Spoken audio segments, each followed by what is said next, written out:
বন্ধুসকল এয়া বাহ মানে কুহিমা যাব লৈছে তো তাকে থ'বলৈ আহিছোঁ। ট্ৰেইন অহা নাই বৰ্তমান আৰু আহিলে যাব জাৰ্ণি দেই। আৰু এয়া দেখিছে বা গ'ল ট্ৰেইনত উঠিলে আৰু মই এতিয়া যাওঁ ৰুদ্ৰ চিনেমাখন চাবলৈ আমাৰ ৰবিদাৰ বলক।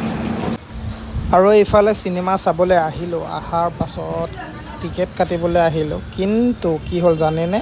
কিন্তু কাউণ্টাৰত মানুহেই নাই, গম পাইছেনে? কি ক'ম আৰু অকলে আহিছোঁ, মানুহ নায়েই। কিন্তু চাবলৈ আহিছিলোঁ আৰু কিন্তু এতিয়ালৈকে মানে কাউণ্টাৰত মানুহ নাই। 11টা বজাৰ পৰা আছে, এতিয়া বৰ্তমান বাজিলে 10:48। সময় পাৰ হৈ গ'ল। ছোৱালী এজনীয়ে ক'লে এতিয়া নহয়, 5টা বজাত আকৌ শ্ব' আছে, হ'ব পাৰে। তো নাজানো আৰু, কিন্তু চাবলৈ মন আছিলে আৰু ৰবিদাৰ চিনেমাখন, কিন্তু চাম য'ত হ'লেও। ডিফুত আহিছিলোঁ চাবলৈ বকলীয়াৰ পৰা, অলপ দূৰ হয় যি কি নহওক, কিন্তু য'ত হ'লেও চাম, সেইটোৱে কথা আৰু।